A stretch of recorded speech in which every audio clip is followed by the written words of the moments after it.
Dragon Slayer is an academy that exists in the video game our boy loves to play the most. The game has this typical setting where you strive to become a prominent slayer and serve humanity by eradicating the menace from this monster-infested realm. By defeating monsters and completing various quests, you can upgrade your in-game character to a force that can rival the gods themselves. And that's exactly what our boy likes about his game. He's been grinding his ass off and raising his heroes to unprecedented heights. After literally raising 1,000 NPC students to Shrank, the system prompts him with a special quest, an exclusive quest only he has been able to access so far. With the quest tagged as EX rank, it goes without saying that the loot he's going to gather from this quest will be EX rank 2. Sounds lucrative because he can enhance his heroes to EX level, especially since Shrank was the highest you could go just until now. As soon as he starts the quest, he finds himself transmigrated into the Dragon Slayer Academy game. Unlike many transmigration stories, this dude isn't even shocked or confused about how the hell he got into this digital world. It's as if getting pulled into the games you love is something that happens every Tuesday. Regardless, he checks his stats, and as expected, his stats currently stand at 0. No skills, no traits, no equipment, literally nothing. Then he's prompted by yet another system message. He's been granted a few special and exclusive traits for his first-time transmigration into the game. There isn't much detail given about what these traits exactly do, but let's hope to find out soon. He's hoping these traits will help him grind, level up, and become the embodiment of strength like he was before. This is where the game officially begins. Another system window prompts him to get ready for the tutorial.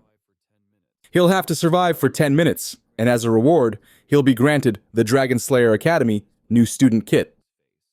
This puts a smile on his face, as surviving against low-level mobs doesn't even pose any threats.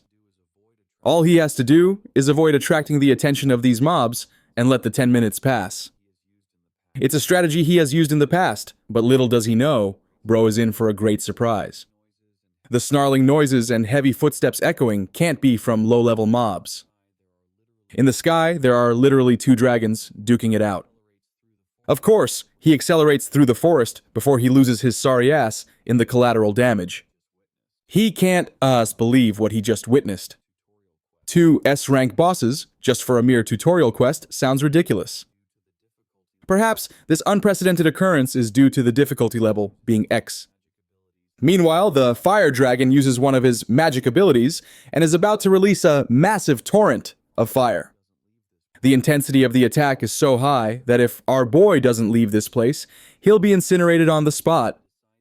It's then he remembers those special traits he received and decides to use one of them, the one which was dubbed Copy. As the name suggests, Copy basically allows you to temporarily copy others' traits and skills. But to successfully copy a skill, you need to take a closer look at that particular skill. The second requirement to copy a skill is that you first have to identify the target's name and rank.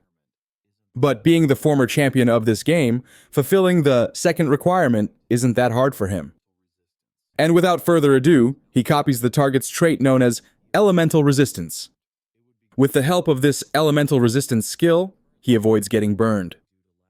It would be great if he could snag a skill too, but he currently can't use any due to lack of mana circulating in his body. Suddenly, he notices the wind blowing backward, all courtesy of this fire dragon who is about to exhale a massive torrent of fire. The other dragon with electricity traits is also preparing for a massive breath attack. Sensing the danger, our boy starts running in the opposite direction before he's gone for good.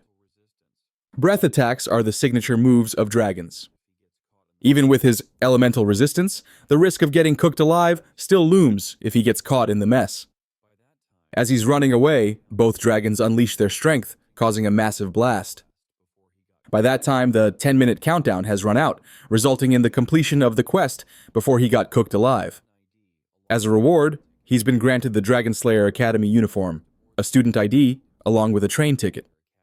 For Tutorial 2, he has to board the train to find himself at Dragon Slayer Academy. The scene promptly cuts to the train set to depart for Dragon Slayer Academy. With the high influx of students enrolling, the train is jam-packed with no seats to spare. So, one of the students with a katana asks a passenger to accommodate him in the cabin. But the only response the katana guy gets is dead silence from a girl who's sleeping soundly without a care in the world. Right at that moment, our boy also hops on the train, hoping to get a spare seat for himself too. The katana guy sheepishly points out how this girl sleeping there doesn't seem to be in the mood to respond. Right then, the girl in question wakes up from her slumber. Our boy insists she share her spare space, and the girl seems more than willing to entertain his request. As he makes himself at home, he introduces himself as Kim Ho before thanking her for the kind gesture. The girl reciprocates the greeting and introduces herself as Seo Yain. And as for the dude with the katana, he's feeling utterly devastated to see the unfairness of this world. He didn't get permission, but our boy did. Even though no one asked, he introduced himself as Go Hoon Woo. And once again, the only thing he gets in response from Seo's end is dead silence. Anyhow, he too helps himself and takes his seat, grateful for the opportunity.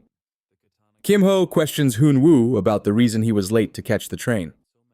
The katana guy reveals how he witnessed two dragons on the way. A sight so magnificent, it nearly made him forget about his main agenda of the day. Well, my guy also remembers seeing those two monsters. But his experience wasn't that pleasant, something he'd rather avoid remembering. The train finally begins to move about this Dragon Slayer Academy. It's the place our boy kept coming back to every time he raised a new hero. So he basically knows everything about that place, like the back of his hand. This is part of the reason he isn't really excited to visit that academy, since there's nothing new to explore. Or at least that's what he thought until he boarded the train. The students in his cabin, along with the other students and train staff, Kim doesn't recall seeing any of them. They're totally unfamiliar and new people, not some random NPCs he remembers. While this world shares great similarities with the game he once knew, the cast is completely different. This also means the upcoming events and quests have been altered, too. So while trekking through the game, he wants to stay cautious about the unknown. Right now, the thing bugging the hell out of him is the blank stares he's getting from the girl beside him. About Ya, she possesses these special eyes that can turn anything into stats and comprehensible data she can use. For example, she can see through all the stats or anything she needs to know about this katana guy sitting in front of her. She can see this dude is just your average Joe with mediocre traits. But as for our boy, his stats are incomprehensible. No matter how hard she stares at him, she fails to figure out anything about his strength, making him stand out. This is exactly why she's been staring at him with a clueless expression on her face. She recalls how her manager told her to get all cozy and nice to anyone she's interested in. That way, she can get closer to them. So, taking that advice to heart, she pulls out her suitcase, consisting of some important stuff and snacks she brought for the journey. In an attempt to appear nice and get closer, she offers him one of her cookies.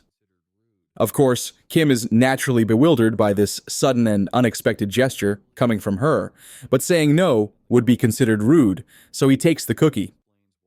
To further strike up a conversation, he casually asks if she baked them, and the girl responds affirmatively. Now it explains why the taste is pretty average. Kim then turns his attention toward Hyun-woo and questions him about the peculiar longsword resting beside him. The katana guy takes major pride while revealing that this thing is a sacred relic belonging to his martial sect. The reason it's wrapped up like this is because he hasn't qualified to break its seal yet, so he's left it wrapped until the day he becomes worthy of this katana. He'll use this spare iron sword as a substitute. As they're having their conversation, a guy with blonde hair barges in impromptu. His upbeat mood and big smile totally alter the vibe of the cabin. He too stumbled here while looking for a place to sit. Kim doesn't particularly like noisy guys, and this particular guy seems kind of shady. He already knows this dude isn't here looking for a seat, so he wants him to reveal his true intentions. The suit guy feels a little awkward after getting his lies laid bare. He pulls a business card out of his coat and introduces himself as Shin Bung-chul. He sells errand services to his clients, along with a bunch of other services an average person would require in their day-to-day life. He promises to find you anything for the right price, of course. Our boy expresses his skepticism, but this snake tie continues to preach the good about his services. Kim has already seen through this shady dude who's running this shady business under the radar. Even now, this dude is being chased by the authorities for promoting his illegitimate business around. Throughout his whole pitch, he kept taking glances over and over outside, as if he's in deep trouble and being chased by someone. The guy denies such accusations and tries to run off before it's too late. Well, it's indeed too late already. The disciplinary committee has shown up here to take necessary action against this guy. The dude knows he's screwed. About this disciplinary committee. It's a group formed by students themselves that handles law and order within the academy walls. Yes, the same disciplinary committee that holds more power than the government itself. These guys waste no time flaunting their authority and demanding this business guy hand over the illegitimate stuff he isn't supposed to carry here. Poor dude tries to defend himself, highlighting how negligible his offense is. Yet, he's being treated like some you're-up cannibalistic serial killer on a leash. The head of the disciplinary committee immediately penalizes the poor guy with an electric shock for not cooperating enough. She's a lightning-type mage, something Kim finds very special and unique about her. After all, lightning-type mages aren't easy to find. Conveniently enough, he has one of the copy skill slots empty, meaning he has the perfect chance to grab her skill while he has the time. So, Kim decides to put this tasteless cookie to some better use. He promptly throws it on the ground, ready to use it as leverage against the disciplinary committee. Meanwhile, the disciplinary committee leader is already planning to proceed with the next step. Now that this shady dude has once again refused to cooperate, the only option she has left is to subdue him forcefully and confiscate everything from him. She throws a bolt of lightning shaped like a hummingbird, ready to penetrate the poor guy's body. When it looks like this dude is going to get screwed, my guy extends his hand and grabs that lightning attack before it can hit the target. Of course, that leaves the disciplinary lady in absolute awe. My guy, meanwhile, appears out of the cabin complaining how the commotion caused by the disciplinary committee had him drop his lovely cookie. The lady has no clue what this clown is on about. While my guy has already succeeded in his main agenda, he has acquired her lightning attribute magic skill known as Hummingbird. Our boy talks about the loss of his beloved and most treasured companion a man could ever ask for, a cookie. With the cookie life ruined, he blames the annoying student council members for ruining his day as well. One of the council members doesn't take his excuse lightly and thinks it's a ridiculous reason to try and interrupt them. Korean Jesus over here apparently wants to throw hands and threatens to harm our boy. In response, Hunwoo reaches for his sword as well, stating that if they're going to do this the hard way, then he won't hesitate to treat them accordingly. With both parties at a stalemate, we get a basic shot of them glaring at each other, to see who's going to make the first move. Deciding to resolve things diplomatically, the leader of the council stops her impulsive subordinate and offers a free dessert coupon for Kim Ho's invaluable loss. Our boy is quickly satisfied with that exchange, leaving Byung-chul all on his own again. Truth be told, he never wanted to save the guy's ass to begin with. He just wanted to copy the lightning skill. Now that he has it, bro's got everything he needs with a skill slot and a trait slot fulfilled. Moments afterwards, the president of the council retrieves the item that Byung-chul apparently stole. It's actually a damn wig stolen from one of the station attendants. Given that Byung-chul is a dog for money, he ended up doing a commission prank. Even Kim Ho thinks that this one is totally his fault. While leaving, the pretty girl warns our boy to stay cautious of Byung-chul and his schemes if he wants what's good for him. But Kim Ho doesn't really like it when other people tell him what to do and believes that he'll handle the situation on his own. Korean Jesus warns our boy and promises to remember his face for the future. And as for Hyun-woo, he's busy investigating the discipline committee and learns from Jong-cho that these guys are the best of all the elites. Their current president, the one who shot the hummingbird spell, is called Song Chun-hee. Her name is so recognizable, in fact, that Hoon-woo realizes that she belongs to the famous Song family, the one that governs the Topaz Tower. This woman, apart from her good looks and immaculate outfit choices, isn't someone to be messed around with. Her grandpa is the Thunderlord Song Gyeong-yoon. And let me tell you what, I don't even know the guy, and I already feel sorry for Chun-hee's future boyfriend. As for the background on the chumps that were following her, they're not exactly some randoms either. Among them is Joe Bach, a notable student of the Fist King. Then there's Han S., an excellent student of the Sword Empress herself. Finally, there's Gaum Yoan, and even though I'm mocking the dude, he's actually the lone heir of the Golden Lotus Pavilion. After running an introduction to the committee members, Byung-cho thinks that it's time for him to head out. With him gone, Hyun-woo curiously turns to our boy, addressing the whole cookie sacrifice ordeal that he pulled off. It strikes him as strange that Kim-ho would risk himself in a fight over a single cookie. Revealing the truth, Kim-ho states that he actually came in to check on the epic lightning magic used by Chun-hee. This explanation surprises Hyun-woo, because he did see our boy stepping in to block the hummingbird spell, which leads to Kim-ho quizzing his knowledge of the spell. Brainstorming for a minute, Hyun-woo reflects that he hadn't seen a usage of the spell ever before. And even having caught a visual demonstration of it, he couldn't even see the released lightning hummingbird. It's as if the attack never intended to damage its victim in the first place, but rather stunning them in place. Kim-ho hears his explanation and agrees with half of what he said. He goes on to delve deeper on why it's called the hummingbird spell in the first place, as it is inspired by the unique flight pattern of the bird. You see, in a typical demonstration of the spell, its performance hinges on the ability of the mage. The fact that she used the hummingbird is a testament to Chun-hee's skills. Now, if our boy was up against a professional mage, he wouldn't have been able to catch the hummingbird, as the caster would easily be able to manipulate the flight pattern. But strangely, instead of altering its pattern, it ended up getting caught in his hand. That only signifies one thing. Chun-hee needs improvement when it comes to her control of her ability.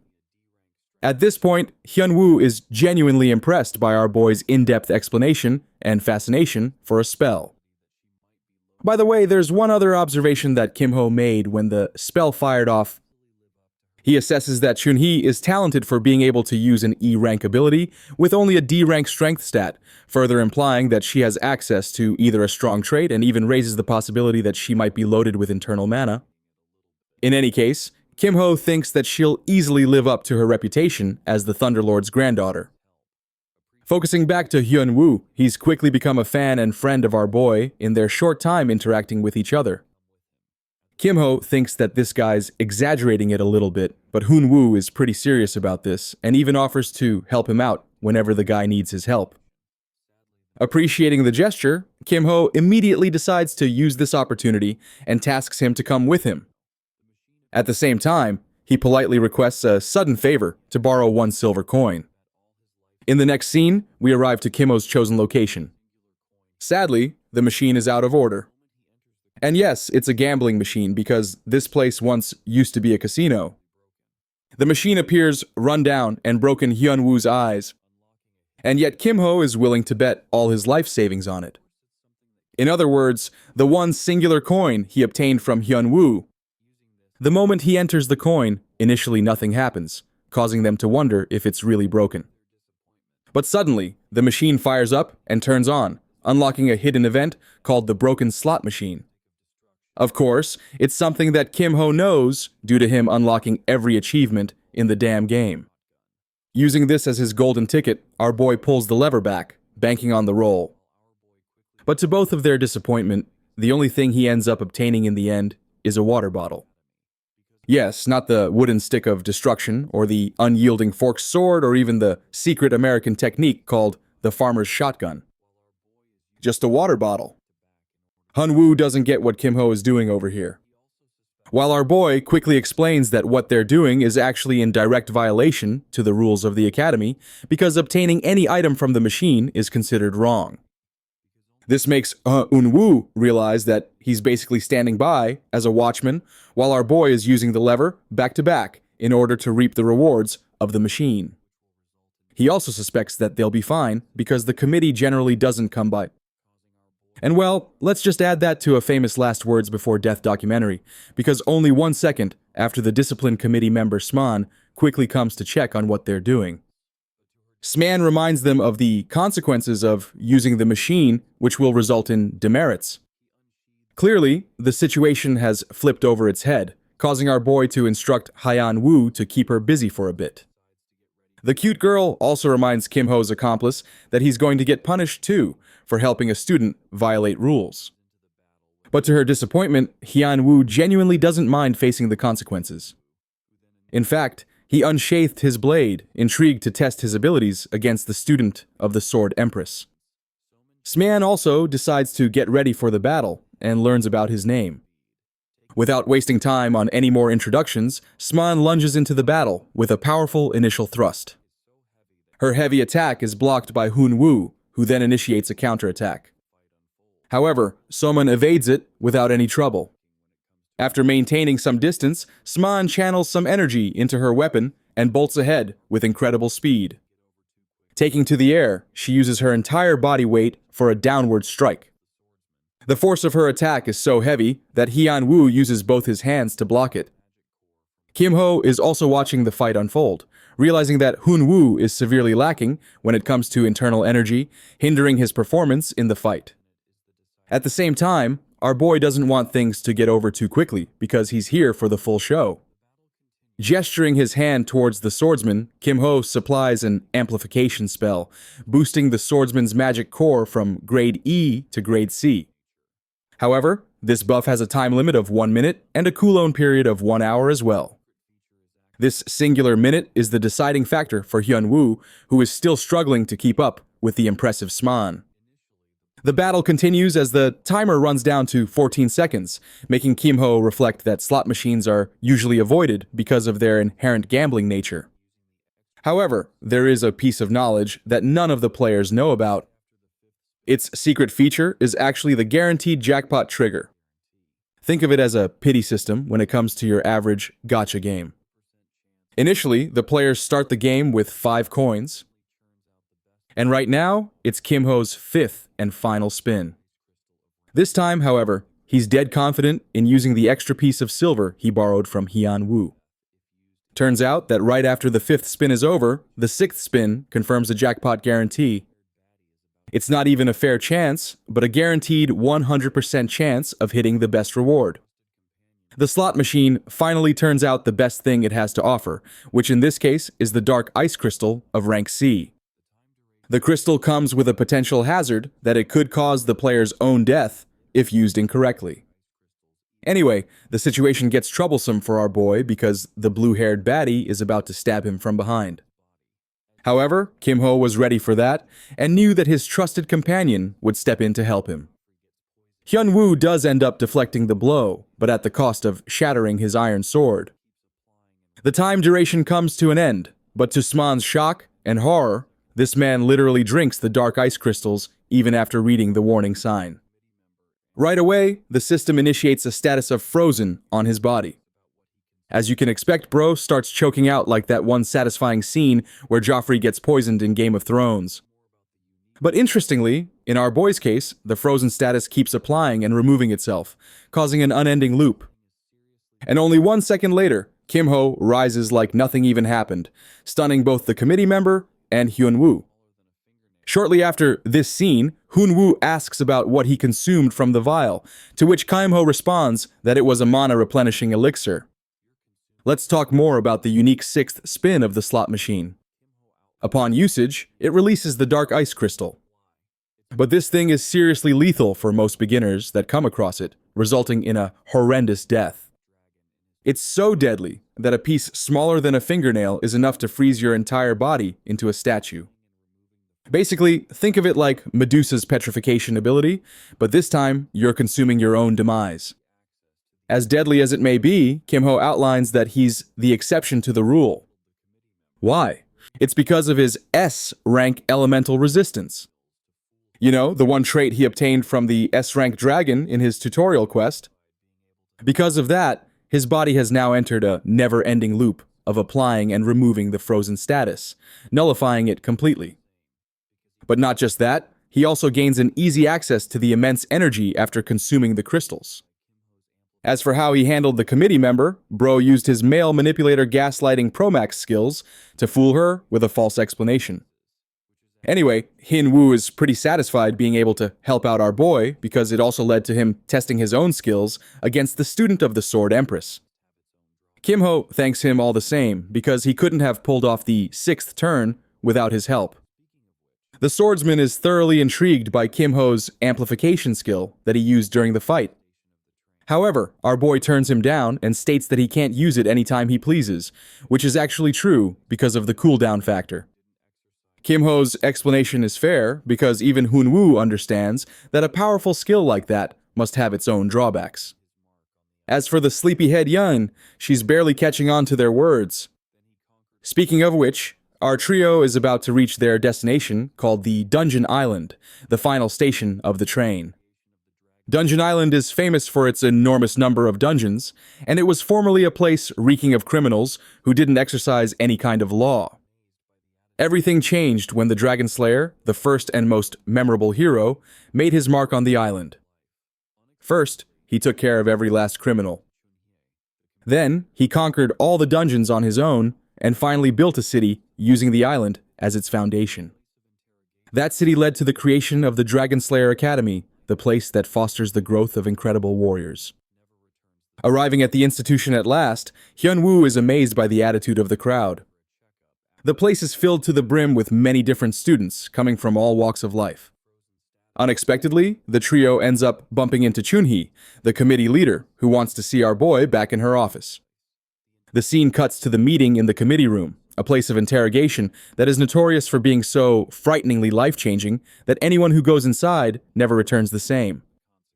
The interrogation kicks off with the committee testing his body for a checkup after he consumed the crystals. Of course, nothing comes up because the frozen status is no longer there.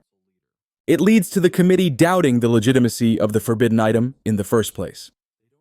The interrogator, Si-hun, who is also the head of the interrogation department, makes it clear that if he dares to disobey the council, he'll get punished properly for the consequence. Even though no one got hurt this time around, they're not going to be lenient with our boy if he ends up here a second time. With that, the meeting concludes, much to the disappointment of the council leader. The thing is, the entire situation seems sketchy from start to finish. They don't understand our boy's intention to even use the machine if he wasn't aiming to obtain the forbidden item. And then there's the fact that the kid consumed it in front of their eyes. And in the end, nothing came up in the scanner report. Based on her observation, Chunhee strongly believes that their suspect has obtained some kind of illegal skill, and she recommends checking his current skills with something called the magnifying glass.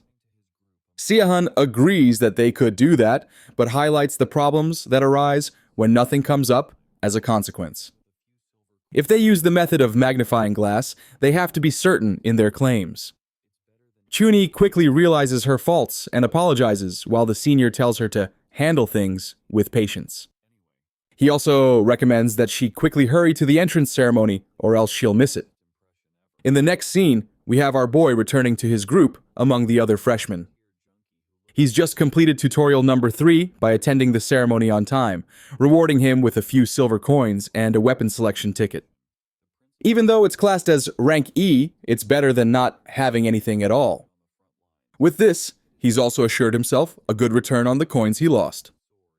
Anyway, the entrance ceremony quickly begins, but it doesn't exactly give off the best impression ever. You see, the dude who comes to represent the school appears to be a low-tier junkie who looks like he's being paid to talk. Apparently, this guy once used to be the leader of the main Dragon Slayer squad. Because of tradition, the principal of the academy is always selected among the retired heroes who served on the front lines. Back at his prime, this same dude held a fancy-ass sword and stood at the top among other heroes. So, aside from his looks, the guy is pretty cracked. Hilariously, he's infamous for being rejected by a certain saints, and some suspect that it happened recently as well. I think I finally understand why bro looks like the way he does. He's battling the almighty friend zone. Anyway, the principal starts off by welcoming the new students of the academy. He talks about the academy's foundation, which, as its name suggests, is to create heroes, to defeat dragons, and help nurture them to become proper dragon slayers. The first hero of their time emphasized the word slaying because he sought each of the students to understand the importance of becoming one. Kim-ho understands that this is supposed to be a welcoming announcement, but goddamn, the WAYAP session is so long and cumbersome that half the students are falling asleep. I'm going to go ahead and do you guys a favor by skipping the unending announcement dialogue. We get to the part where this man finally comes to the end of his announcement. The announcement concludes, and the only person excited like a puppy is none other than Hoon-woo, who finds it a meaningful experience. While any normal person like our boy couldn't stand it one bit, the swordsman has apparently grown used to long yap sessions because of his old master's ranting. Anyway, the ceremony reaches its second stage as the students are reminded of the updated list of forbidden items for the year. If they're found possessing such items, they'll face consequences accordingly. Aside from that, the new students are going to be tested in the ground level of a dungeon to prevent any risks in the future.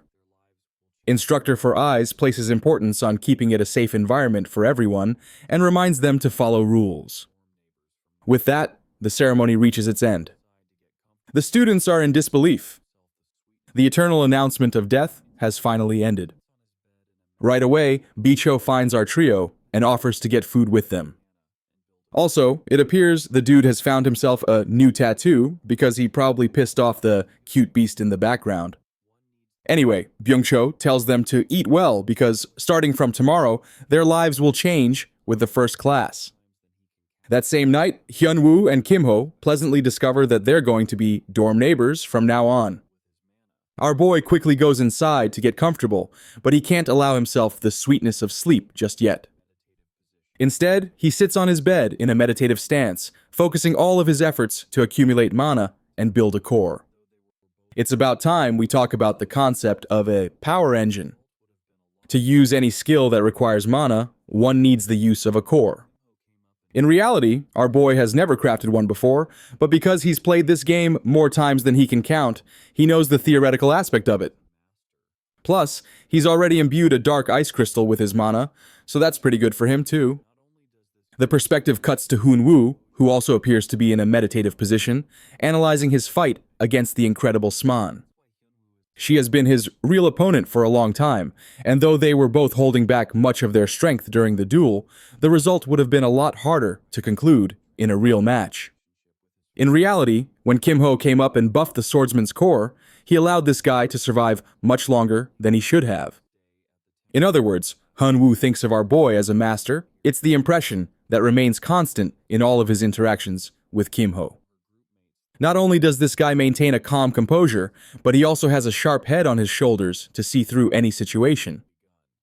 That's why Hoon-woo is at a crossroads and wonders if he can really trust him and ask for his help. However, he quickly comes to the conclusion that it isn't right to make it a transactional relationship with his first friend. Instead, he prioritizes helping himself with his own abilities. And that leads us to the next day at the temporary classroom. The students are all gathered here chatting about, and the sleepy Yane has finally arrived, too. Even though her groupmates thought she'd end up pretty late, surprisingly, the classroom doesn't have a teacher around. The class has already begun, but still, no one's here to take control, which leads to the impression that their teacher isn't a punctual person. Finally, someone steps up and enters their class, causing the students to feel excited at first, but horrified in the next moment. Yeah, well, you'd understand too once you see this guy's face. Looking like a serial killer who has just escaped jail, the teacher announces himself as their homeroom teacher, Lee Sudok. Right away, he addresses one of his students to inform everyone of his famous name. The terrified girl quickly reveals that he's known as the Villain Hunter. She gets it wrong and tries again by calling him the Human Butcher, which is another one of his nicknames. Meanwhile, our boy is reflecting on his understanding of the situation. Let's zoom out and focus on the Academy's world itself.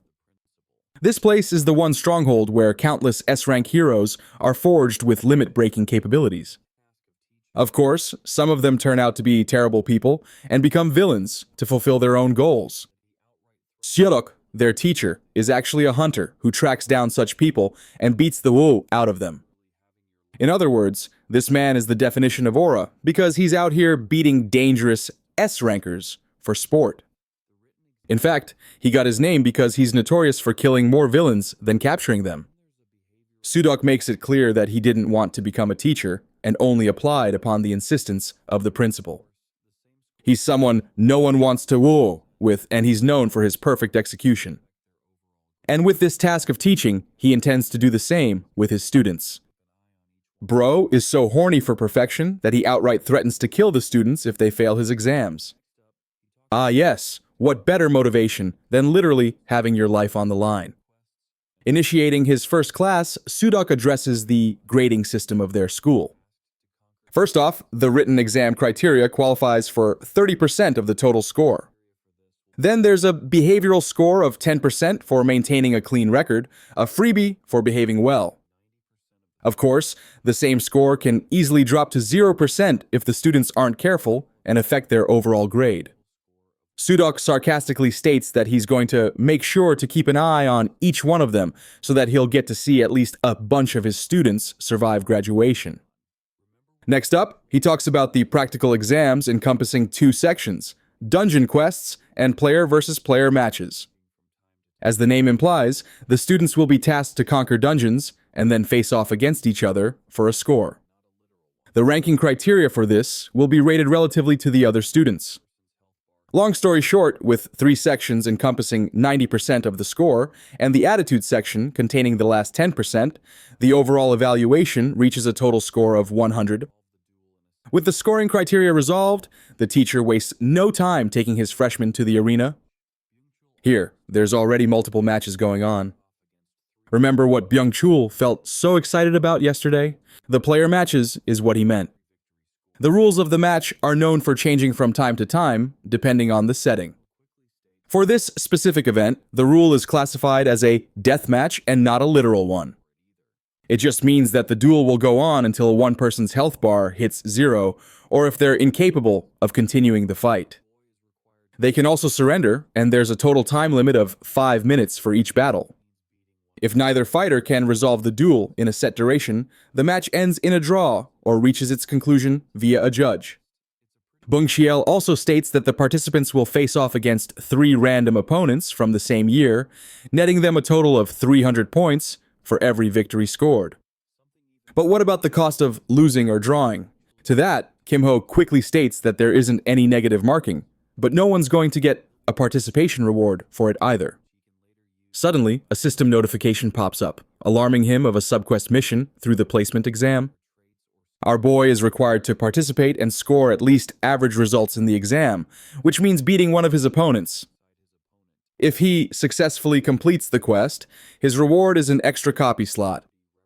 To be honest, it's a pretty convenient quest according to Kim-ho's standards, because 1 victory and an average score in the dungeon conquest isn't difficult to obtain. However, something even more important to his attention is actually the opportunity to learn about the skills of the other students, because here he'll be able to spot exceptional talent which he can later use in his quest to create X-level heroes. If not that, he can always copy their traits or skills to his own advantage. Just a few moments after his thoughts, the announcer calls our boy's name alongside his opponent to step to the battlefield. Right away, Kim-ho sees the scarlet-haired beauty representing the Ruby Tower, who specializes in flame magic. They're known for their high-damage firepower, which is also the reason Kim-ho loved manning them back when he played the game. However, right now, this girl's about to become his test subject for the upcoming 5 minutes. By the way, she's a bit disappointed going up against a dude with 0 reputation surrounding his name. To her, he's just a damn nobody. Not just that, he's carrying a sorry-ass earth staff, which honestly looks like a glorified can for an old man. It's almost insulting to her that he's brought a pathetic E-rank staff. From these observations, she concludes that her opponent definitely isn't from the Emerald Tower, which also implies that he's not an earth specialist mage. This makes her wonder if his goal is to use support magic with the staff. She theorizes on his usage of the staff. As their fight quickly kicks into motion, Yanhwa treats him as a supporter caster and prepares a powerful combustion skill, deciding to end the battle in one move. Right after she cast her ability, the audience found themselves enamored with her representation of the Ruby Tower.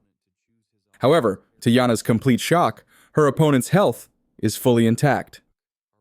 It's true that she wasn't expecting a one-hit kill, but the fact that she couldn't even dent this guy is just insane.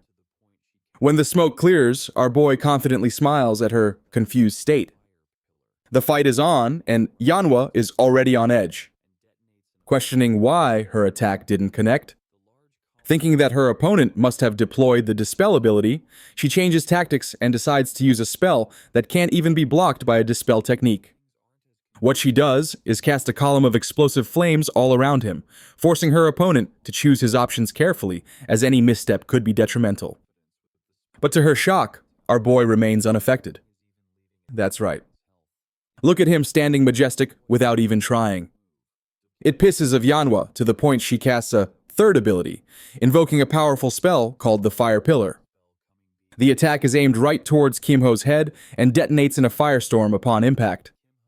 The large column of flame shocks the crowd, impressing them once more with the might of a powerful representative of the Ruby Tower. However, things aren't as conclusive as they seem because, once again, Kimho appears completely unharmed. All this time, she has been banking on her confidence with the spells of the Ruby Tower, and yet nothing is even leaving a dent on his health. In response, our boy finally makes his move, deploying the same hummingbird technique he picked up from Chunhee.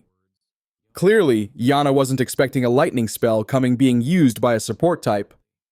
She manages to evade the bird initially, but Kimho skillfully changes its trajectory to strike her from behind. Yes, he just gave her a backshot charged by lightning. On her knees, Yana succumbs to the paralysis effect of the hummingbird spell. With the duel reaching its definitive conclusion, our boy recommends they end the fight.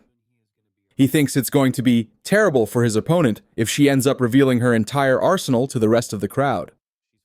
It's going to be problematic for her future matches to come. Despite his condescending words, Yanhwa ultimately decides to accept defeat, shocking the crowd completely. Their expectations were completely subverted, just like the atrocious ending of Game of Thrones. Anyway, Kimho doesn't like the fact that he's gathered so much attention right in his first battle, so he intends to be cautious from now on. Hilariously, he gets called up again for his next fight, not giving him any time to rest. This time, Chunhee is going to be our boy's opponent. Yes, the same stylish baddie and the head of the first-year disciplinary committee. She's flexing her aura, but more importantly, she's got an issue to resolve with Kimho. Bro looks at her for a moment, and just to with her plans, he surrenders from the fight before it even begins. Sudok is baffled by his sudden withdrawal, while Kimho simply reasons that he's no longer in a state to fight anymore. Even though the teacher suggests that he raise his score for the exam, our boy doesn't really give a crap, as he's already achieved the one victory he wanted. He also initiates a complete forfeit for his third fight too, counting as his second and third loss, and further pissing off the Thunderlord's granddaughter. She roars at him for being pathetic and for having a weak heart, unlike her grandfather, who always advised to fight with resolve. Speaking of her grandfather, Kimho remembers that he used to be the Thunder Monarch at some point. He can sense his shadow in Chunhee's demeanor. In any other context, the advice she gave here is actually useful, but in his specific case, it doesn't really mean a thing, nor does he care. Bro straight up walks away, maintaining the same stance, and handing her the win. Chunhee begrudgingly accepts the outcome, even though she thinks it's supremely disappointing from his side. Before leaving, Mr. Rage Bader 9000 tells Chunhee to also send him his beloved dessert coupon that she promised. That little snarky comment gets under her skin so bad that it's a miracle she doesn't explode. Can't say the same for her next opponent, though. Yang Ji-hong appears in the arena expecting a nice fight against someone from the Topaz Tower, but he had no idea that he caught Lady Lightning over here at a bad time. The result? Well, she obliterates his body with lightning strike from Zeus. And within the first second of the battle, the fight is already over. The burns on her opponent's body are pretty bad, adding to her overall terrifying aura in Bungsha's eyes, who thinks that Kimho made the excellent decision to stay the F out of her sight by forfeiting the fight. Did I just drop a bar? Ironically, she's glaring at him with a bombastic side-eye with so much intensity that even Byung-cholo couldn't avoid noticing it. But our boy doesn't care. Or maybe he's too ignorant for his own good.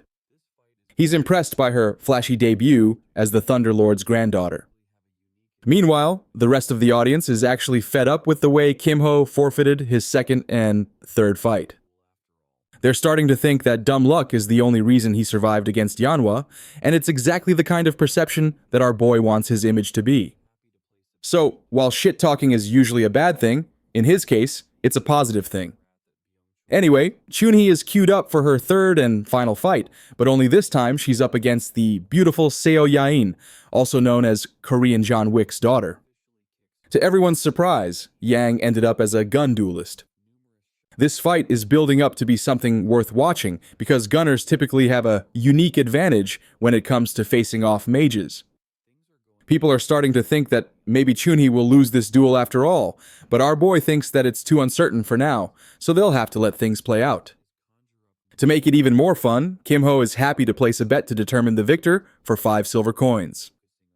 Being the greedy little rat that Byung-chul is, he immediately accepts the bet. The fight between the resolute granddaughter of the Thunderlord and the mysterious and emotionless duelist officially kicks off. Yain seizes the advantage by firing off numerous shots via her amplified bullets. As expected of Chunhee, the girl quickly blocks the bullets with little to no difficulty. Things are going just as expected in the eyes of Kimho, because he fully understands that Chunhee's Manapulul is exceptional. What she does next is conjure up numerous hummingbird spells. The birds are advancing their way to Yain, who is still focusing on shooting her shots. The gunner manages to evade both of the birds, but just like our boy, Chunhee commands and controls the birds to alter their trajectory and attack Yan from behind. Unfortunately, she gets swiped across her face, stunning her immediately and knocking Yain to the ground. Of course, it wasn't a direct hit, because if it had been, the stun effect would bring about the end of the fight.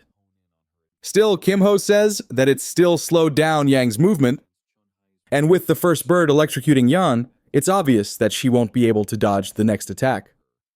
So, things are playing out exactly like our boy predicted, and will result in Chunhee's victory. But then comes an element of surprise. The badass Yain throws out a smoke grenade to confuse her opponent, causing the smoke to blind her vision. It's an interesting tactic that surprises Kimho, because any other grenade wouldn't have landed against Chunhee. With the smoke covering her vision, the battle has become complicated for the lightning mage.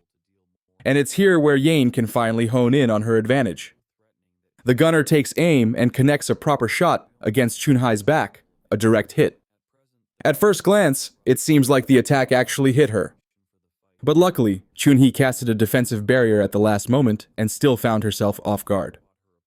She realizes that she's in grave danger in this situation, while the gunner quickly positions herself to take another shot. Interestingly, Byung-cho points out that Yain must be some kind of rich daughter of a millionaire because she's actually using an invisibility cloak as part of her gear. Not just that, she whipped out an epic rifle to deal more damage, too.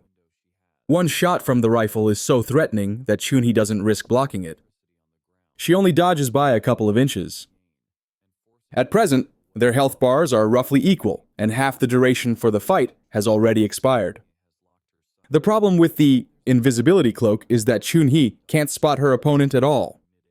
She's off guard every time Yain shoots another shot, which is exactly what the gunner does when she attacks from behind again. However, this time, Chunhee prepares a tactic of her own.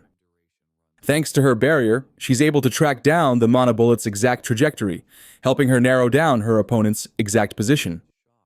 In the small time window she has, the determined lightning mage unleashes a wave of electricity on the ground, causing it to make its way to Yun and forcing her to leap away. Despite having escaped the initial attack, she's in trouble because Chunhee has locked her sights. Then there's the fact that the gunner won't be able to dodge her next attack while in midair. The hummingbird quickly makes its way to Yain, stunning her with a solid direct hit. Unfortunately for Chunhee, the moment the attack connects is exactly when the time duration runs out. Even though Yan flops to the ground with a lower health bar than Chunhee, the fight is over. Bungchul is shocked while Kimho appears unsurprised because after seeing the committee leader's skill, he can confidently say that no one can best her in a direct flight. By default, because Chun has more health, she is ruled as the victor. At the same time, he finds Yan's abilities to be rather impressive to have lasted this long. As for the bet, poor Bongchul ends up losing and surrenders the coins, but he wants to place another one right away to gain back the money. Our boy realizes that this dude is addicted to gambling, so he declines the offer. Back at the arena, the majestic swordsman Hyun Woo has arrived to face his opponent, the Fist King's disciple, Jo B. Because this fight appears interesting, Kim Ho agrees to the bet and concludes that the Fist King will likely win. Bai Cho thinks our boy is far too ruthless to his own friends to say something like that, but Kim Ho's just stating the facts of the matter. Of course, the gambling addict doesn't understand his point, but Kim Ho expresses that he'll find out soon enough. Let's get to Hyun Woo's perspective, who understands that his friend is watching. This time, he intends to show his best skills, even though it's going to be tough for him. He unsheathes the iron sword while his opponent Bae wonders why he refuses to use the blade on his back. Unfortunately, Hyun Woo expresses that he's unfit for it for now. But the Fist King's disciple doesn't really care. After all, he plans on dealing his 100% going into this fight. With both fighters preparing their battle stance, the fight kicks off. The assault is Bio, who outmaneuvers against the swordsman's first slash and quickly gets into position for a fiery punch. Even Hyan Woo can testify that this guy's movements are top tier. By the way, that punch just now is so damn strong that Hyan Woo could feel the full weight of it, even after blocking. In fact, his entire body is sent flying from the impact alone. Hyun Woo fully understands the critical situation he's in. Normal attacks just won't help him last in this fight. As for his opponent, Biak launches himself like a damn torpedo for another strike while the swordsman prepares to end this fight with a single move, unleashing his clear ream sword technique. He faces off against Bak's enhanced punches. Unfortunately, reality is disappointing for Hyun Woo as his blade shatters during their clash. With his weapon out of commission, the swordsman, the swordless man, quickly accepts defeat. By the way, he did manage to leave a small cut across Bak's shoulder, who looks forward to their next encounter. The fight concludes just the way Kim Ho predicted, because the iron sword is a really weak weapon for someone like Hyun Woo's skills. That's the first thing that came to our boy's mind when he saw the guy fighting in the train. It's like Hyun Woo has some kind of obsession with breaking his iron swords in every fight he's in. Bai Cho, on the other hand, is suffering from yet another upset. Poor guy is snuffed out by our boy, who expects his timely payment. Since Bungchul is running short on silver coins, Kim Ho offers him a chance to pay in some other way. Our boy insists that he pay up by offering him a good chunk of information. Later that day, they share lunch together because the announcer revealed that there will be a raid placement exam after the break. The trio sits together while our boy grows impatient with this numbskull eating so slowly. Bungul wraps up his sandwich and asks what he wants, causing our boy to inquire about the top performers from all four factions. Bai doesn't care about sharing this much, believing that this kind of information isn't that special to begin with. Let's talk about the four major factions and what they represent. Aside from the Student Council, which is the official group of the Academy, there are four major factions. There's the Merm Alliance, the Guild Federation, the Magic Tower Society, and the Knights Order. I'm not going to lie, that's like 4 different Manoa universes jam-packed into one school. As for the leader of each faction, there's the majestic grandson of the Sword Saint, who commands the Merm Alliance, Moyoung Jun. Next up is the Ruby Tower's representative, who holds command over the Magic Tower Society, Hong Yanhwa. Yes, the same girl who was helpless in her fight against our boy is actually a prominent member of her society. Thirdly, we have the Guild Federation, ruled by Druid Park Nari, who is famous for her tiger-striped cat. Interestingly, there's another member in her guild who apparently hides their strength. Finally, we have the Swordmaster's son. See, literally a Manhwa title right there. I didn't know Jinrun Candle reincarnated into this universe. Anyway, Lee Seong-hyun represents the Knights Order as the fourth and final faction. The lineup is pretty damn impressive according to the list. Biek has shared. Suddenly, it dawns on them that Hun-woo is nowhere to be found. Byung-cho remembers about the club president and quickly dashes away in worry, leaving Kim-ho wondering what's up with the guy. With him gone, he's left alone with the silent Yane. You see, Kim-ho feels like the girl is extremely isolated, and he feels bad for her in a way. So he tries sparking a conversation about the cookies she shared with him the other day. Kim-ho shares that he received a coupon from Chun-hee, so he's happy to treat her back for the cookies. The coupon manifests a nice blueberry cake, and Yang happily accepts joining in. While eating the cake, she asks for his opinion on her duel against Chun-hee and why he thinks she lost. Kim-ho quickly answers that normal mana bullets just can't pierce mana barriers, which means it's seriously difficult for her to win against a mage with a high mana pool. At the same time, Kim-ho believes that if Yan hones her talent to amplify her bullets, she can turn the tide. Of course, the gunner doesn't get the appeal of training mana. And to his shock, our boy learns that she's never done mana training in her entire life. Curious, he inquires about her process of conjuring mana bullets, inviting a confused look on her face. Getting curious after hearing her answer, Kim asks if she has really never trained using the magic bullet skill, but the girl flat out denies it, saying she has never learned it at all. That reply completely throws him off because, for a gunner, magic bullet should be the first thing in the book. Kim can't help but wonder if Yane has been landing her shots all this time, purely on instinct. And the thought that she managed to hold her own against Chun-hee without even knowing the basics of mana training makes his head spin. Realizing just how lost she is, Kim decides to offer her a bit of help, explaining that once she gets the hang of mana control and learns the magic bullet skill, things might actually start to feel a whole lot easier for her. Later on, it is already time for the placement exam.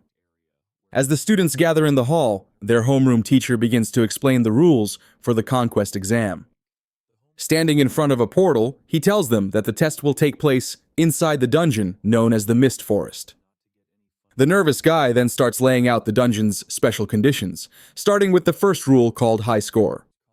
It basically means the number of monsters each student defeats within 10 minutes will be counted as their score.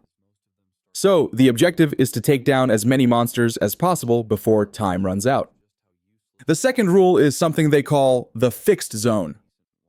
And to put it in plain terms, it is more or less a rank-locked area where every piece of gear, every trait, and basically everything gets downgraded to Frank.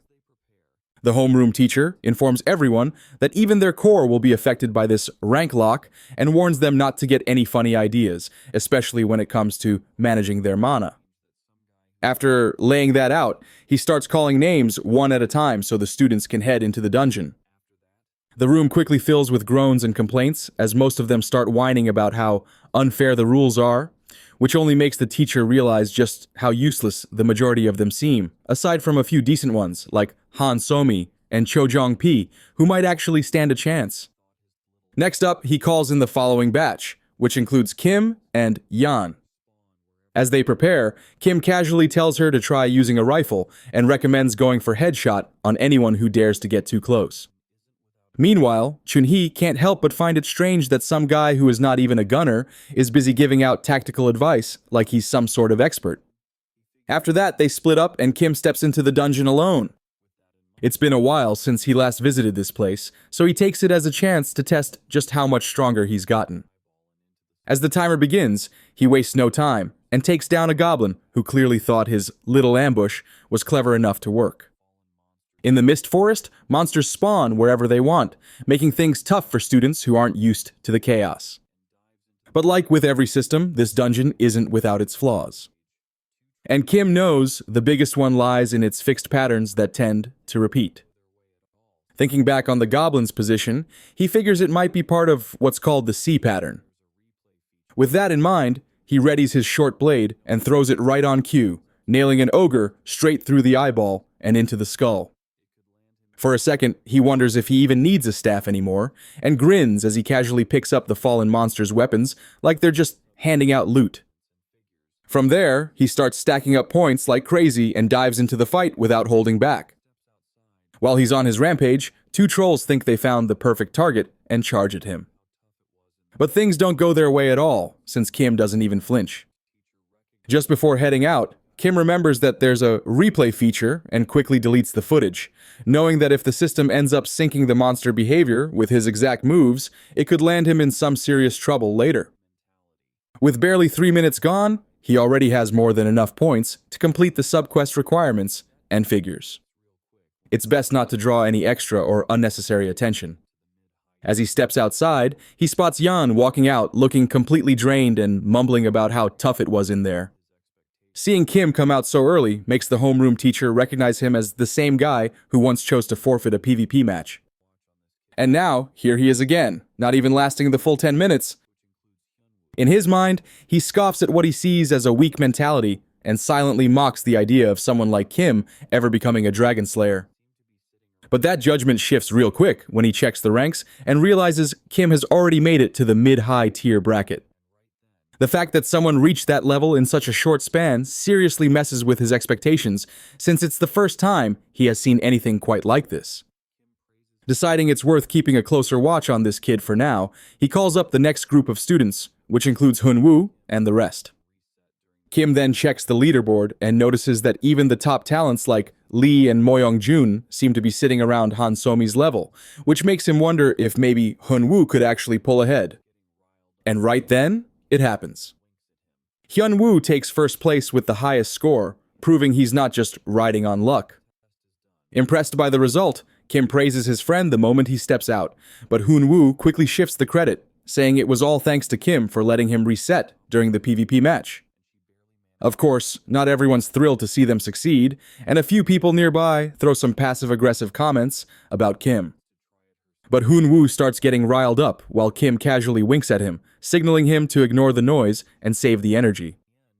When Kim asks if the test is done, Hyunwoo points out that Chunhee's score hasn't shown up yet. Meanwhile, inside the dungeon, Chunhee is clearly struggling as goblins surround her, and she barely manages to slow them down. Just then, she remembers what Kim said to Yane about aiming for the head, and decides to try it herself, channeling her mana into one solid point while drawing her bow for a heavy shot. In the end, her score ends up being pretty low, and as it flashes in front of everyone, she gets flustered and mutters under her breath about how unfair it is to show her score like that. The homeroom teacher then calls off the exam and announces that the results will be out tomorrow, telling everyone to rest up till then. Right after dismissing the class, he heads straight to the computer guy without wasting a second and demands to see the replay from Kim's conquest exam. The guy tries pulling it up right away, but things take a turn when he realizes the replay wasn't saved at all. That clearly doesn't sit right with the teacher. So, after a bit of digging, they end up finding out the obvious truth that Kim had deleted the footage himself, which definitely raises suspicions.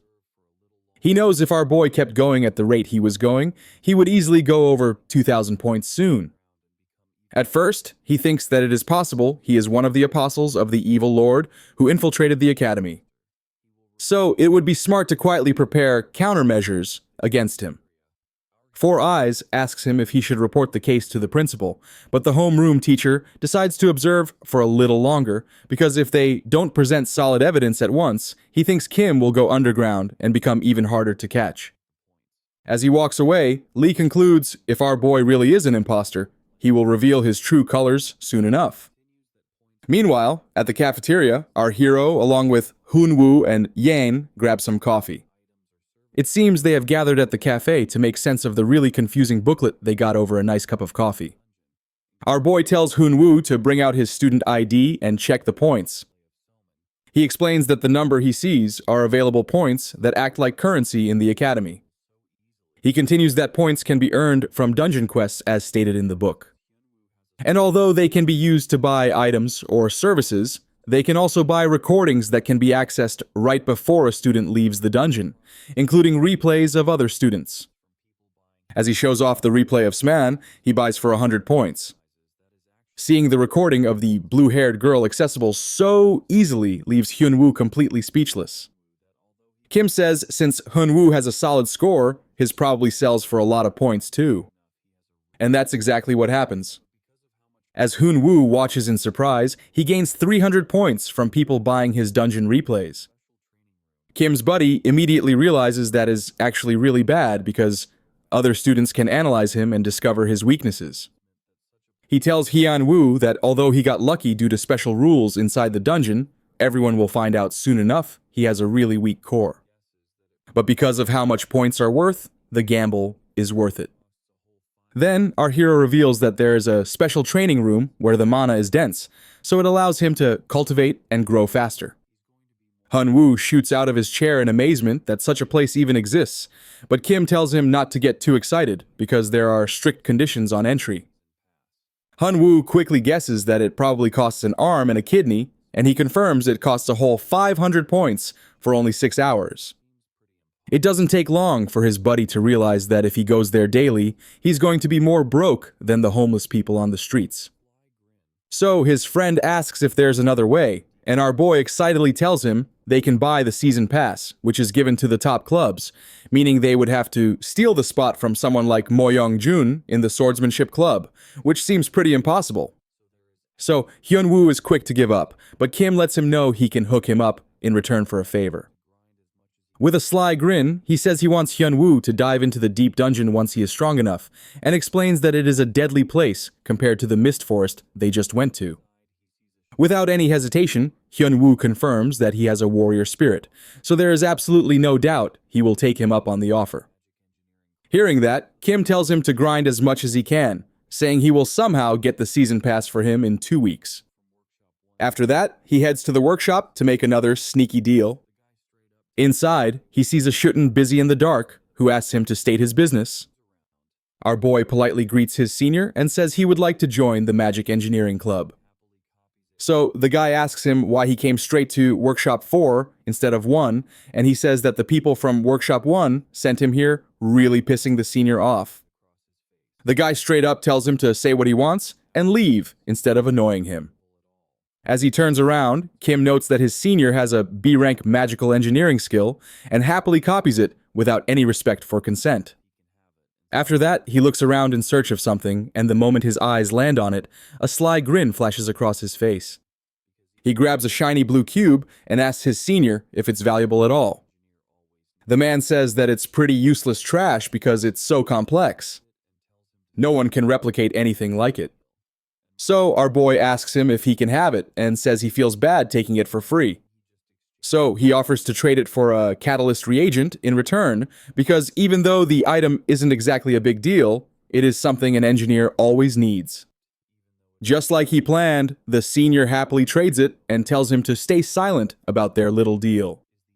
And my guy smiles on the way out watching the fool celebrating, thinking he just exchanged a catalyst worth 1,000 points for what is basically trash. Suddenly, an optional quest shows up for Kim, and he quickly presses accept, even though it is a big hassle. But what most people don't know is that the reward for the trashy quest is the S-rank item called the Cube of Life. As someone who has raised 1,000 Shrank characters in the past, he goes to the Mana training room because he knows an exploit on how to make the item without going through the painfully annoying quest line. Using the amplification skill to upgrade his copied BR rank magic engineering to Shrank, he starts solving the 10x10 Rubik's Cube within a mere 60-second time limit. Normally, it would take around 3 days to solve, but he manages to make some serious progress within just a single minute. After that, he fully locks in and grows his core through 1 full hour of focused meditation and keeps following it up with 1 minute of cube work on repeat non-stop because he has to get the Cube of Life before Friday to be in time for a very special event. The next day in class, he is surprised to find Yang arriving early while Hyunwoo is weirdly late.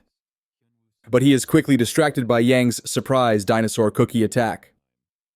While our boy is absolutely enamored by her crunchy dinosaur cookies, Hyunwoo finally shows up, and he asks him how it went in the special training room. With a big wholesome smile plastered on his face, Hyunwoo says it was amazing, and he believes he will get a breakthrough in no time.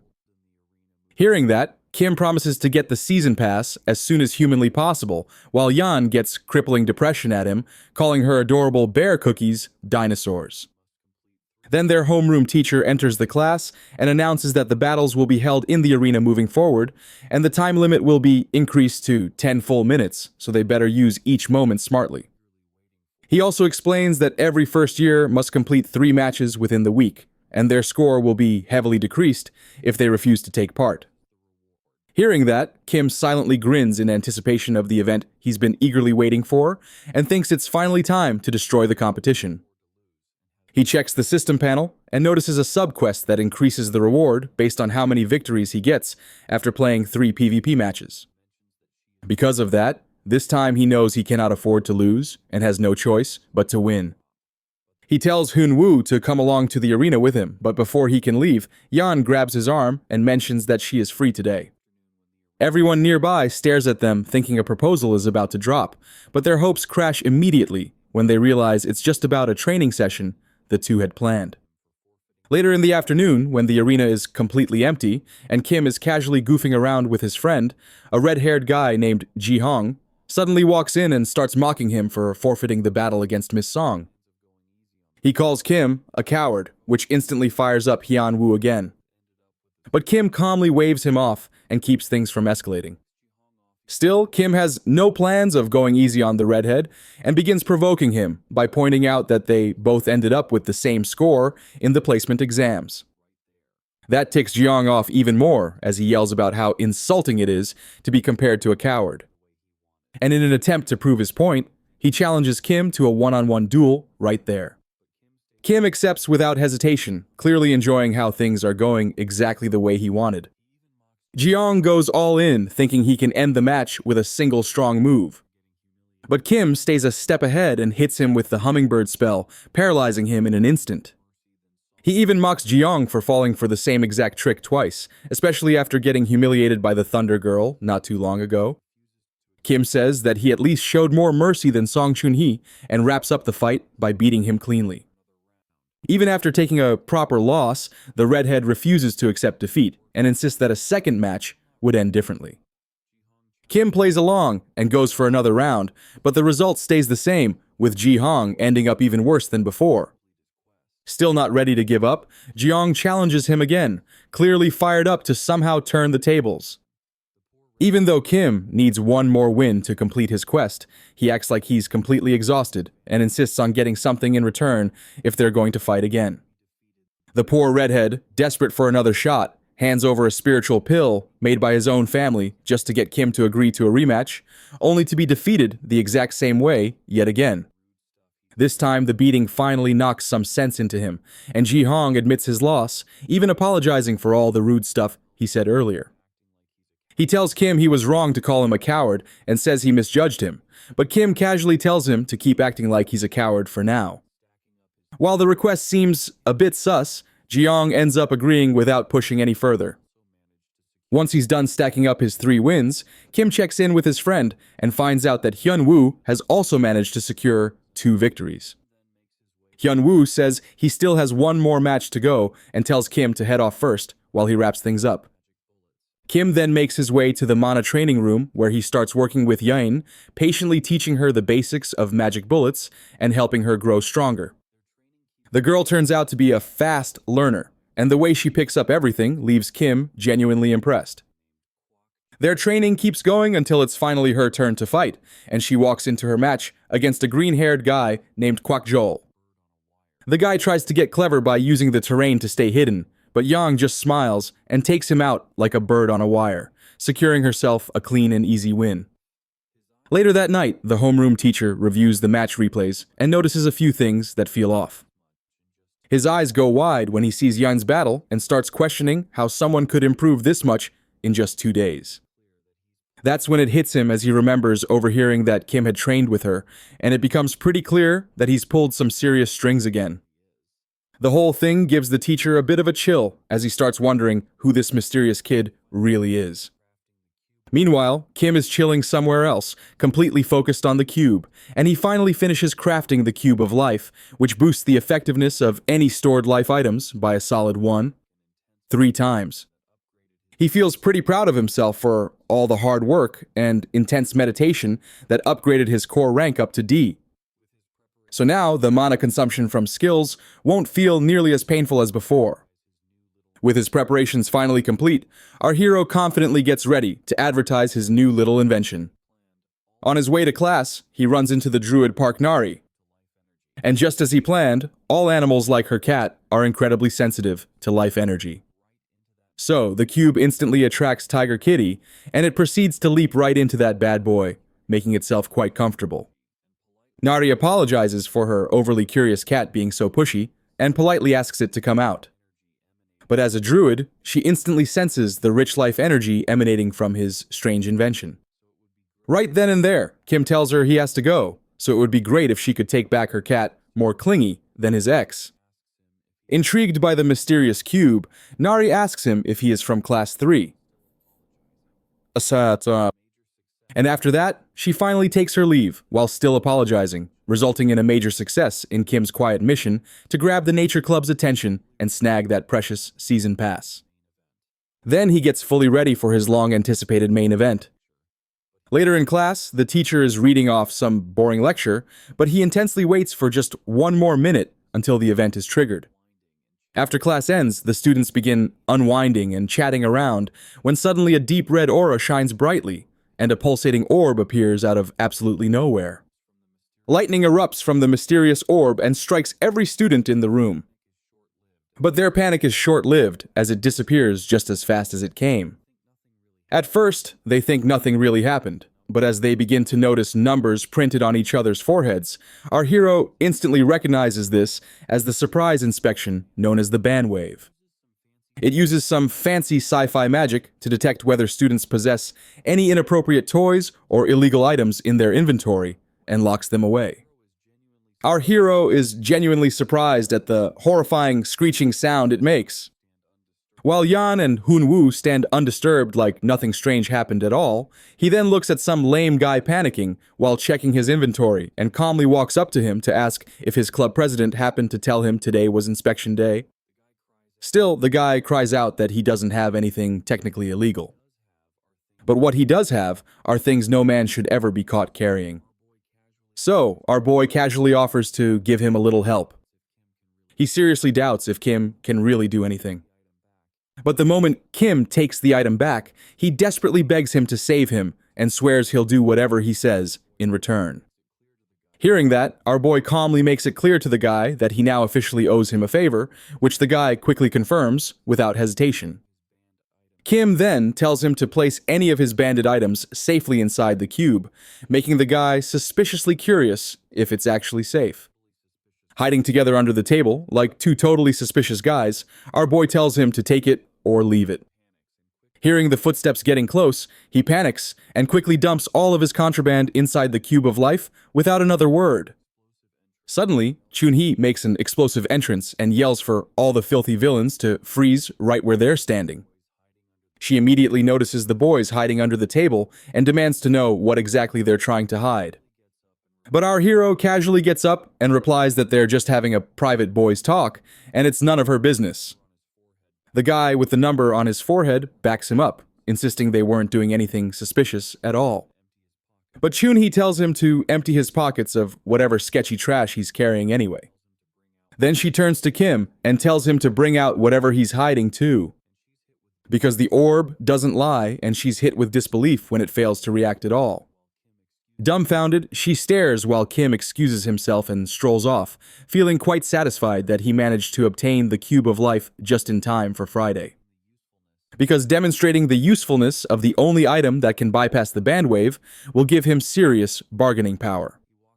After class, he walks back through the hallway with the same guy who can't stop thanking him non-stop because he probably wouldn't be breathing anymore if he got caught carrying the bad stuff he had. With a cheeky smile, Kim casually reminds him that he didn't exactly do it for free.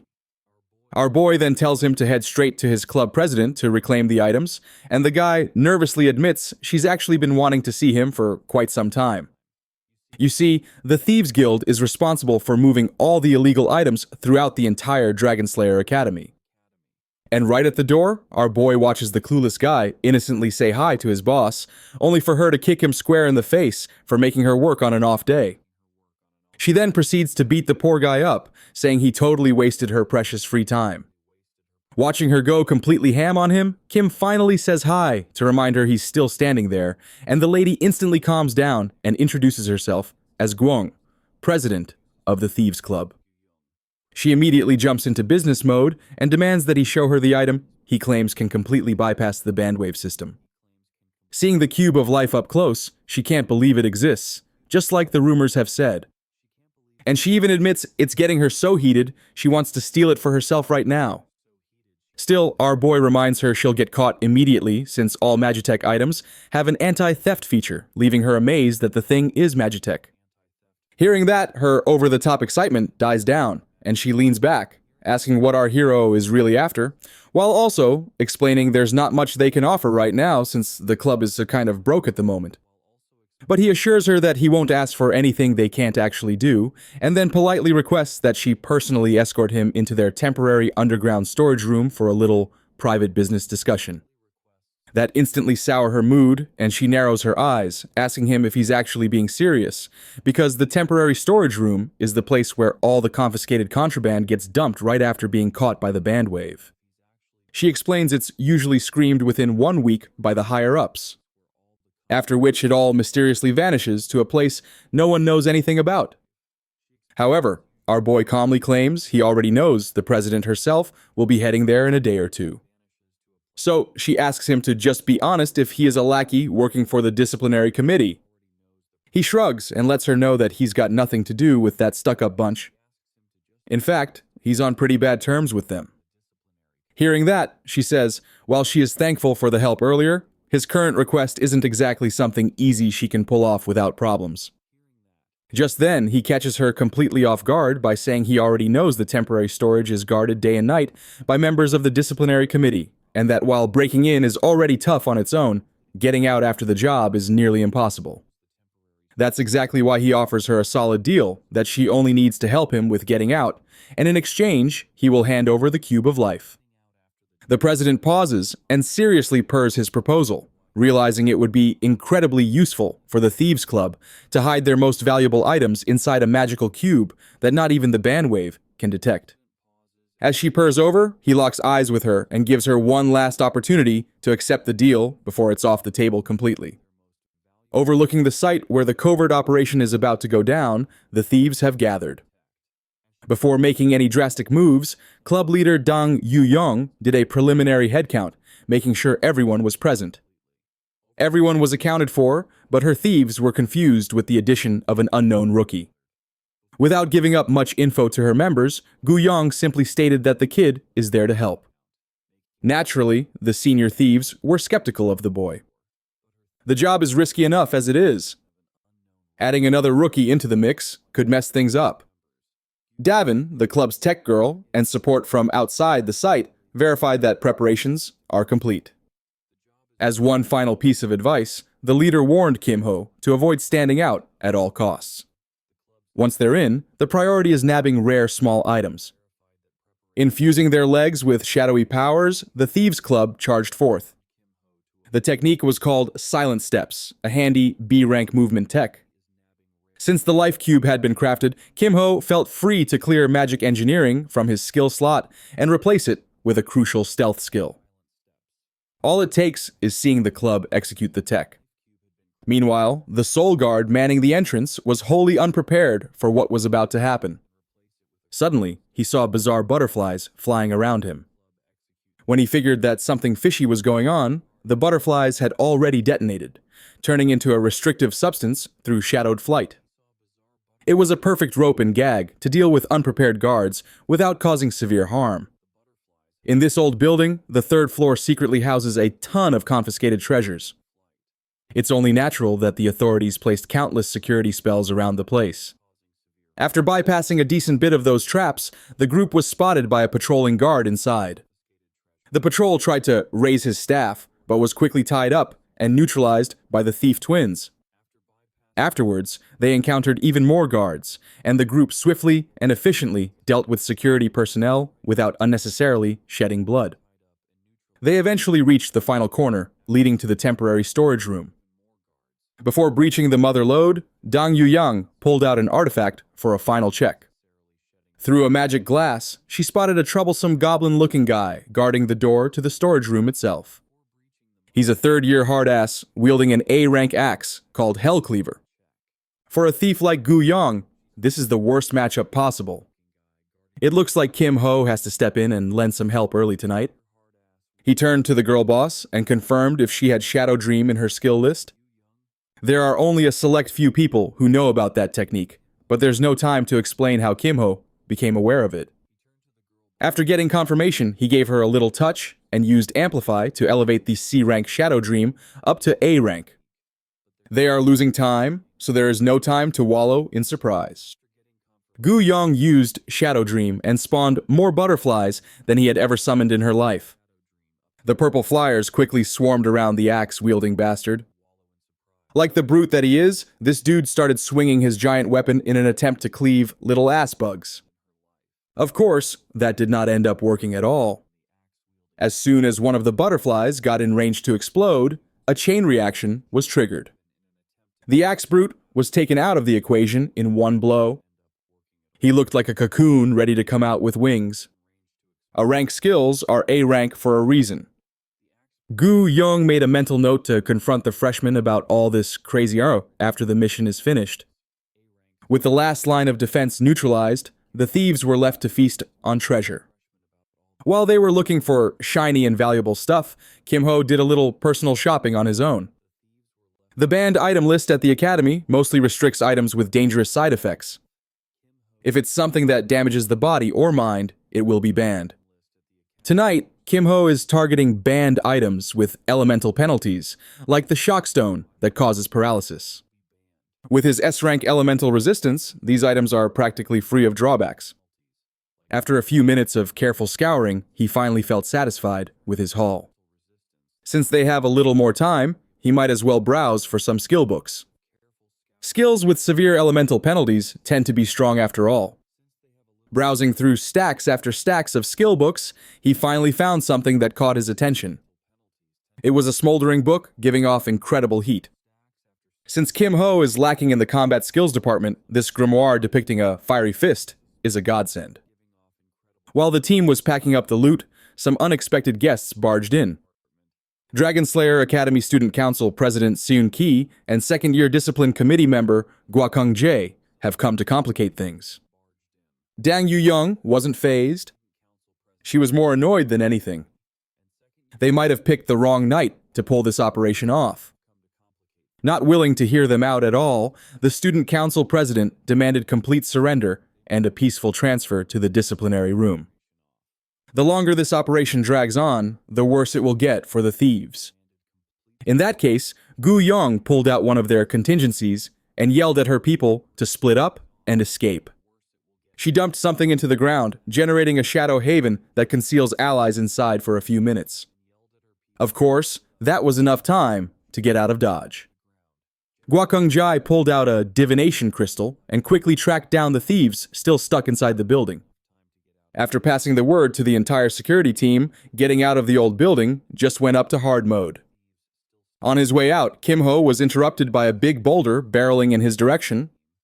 Thankfully, he had good enough reflexes to dodge the stony. Guakung Jai calmly walked out of the corner, praising Kim Ho for dodging such a well-executed sneak attack. Sunjai is up to date with his homework. He knows most members of the Thieves Club, but this black-haired kid was entirely unfamiliar. Perhaps a freshman? Kim Ho didn't even give a verbal response. He's smart enough to hide his speaking voice in front of the authorities, and Guakungji respected that. If he won't speak, that essentially means surrendering is off the table. All around the ground, sharp stone pikes protruded and tried to destabilize Kim Ho. After closing enough of the gap, he summoned an electric hummingbird. Guakung Jai clicked his tongue and summoned stone cannons held by tree roots. He sent a barrage of cannonballs in hopes of knocking the thief out. But the hummingbird simply drifted around the sea of balls with grace. This nerd had never seen bird control this good ever in his life. If he didn't put up a defensive spell in advance, he'd be toast now. As he recovered from the shock, the freshman thief ran past him with silent steps. Unfortunately for Kim-ho, he was forced to take the only path out, and that path just happens to be riddled with a kill trap made of more rock cannons. Gwakung Jai detonated another barrage, seemingly intent on making an example out of this freshman. No one had ever taken one of his planned hits and survived. As he was about to check on the aftermath, Sunung Jai started sweating as the temperature around the hallway climbed to infernal levels. The last thing he saw was a thief with a fist burning like it came straight from the depths of hell. Feeling the pressure as he witnessed a forbidden skill in action, Sunung Jai poured every bit of mana he had in his body into building a robust triple bloodstone wall. That fancy defensive technique is no more than paper thin against Kim-ho's smoldering punch. He executed Inferno Fist with devastating mastery, tearing through the wall and sending Seongja packing. This time he lucked out and succeeded, but controlling a forbidden skill was harder than he thought. The power level, in particular, is hard to manage. Thankfully, he pulled back just enough to avoid causing any serious injuries to the poor sap. The school probably wouldn't step in, but the Emerald Magic Tower and Disciplinary Committee won't stay silent. Those nosy bastards will work overtime to uncover Kim-ho's identity. They won't find anything, though. Suddenly, the sounds of footsteps attracted by the commotion inched closer. That's Kim-ho's cue to get out of here. As he silently steps out of the battlefield, the freshman disciplinary kids arrive.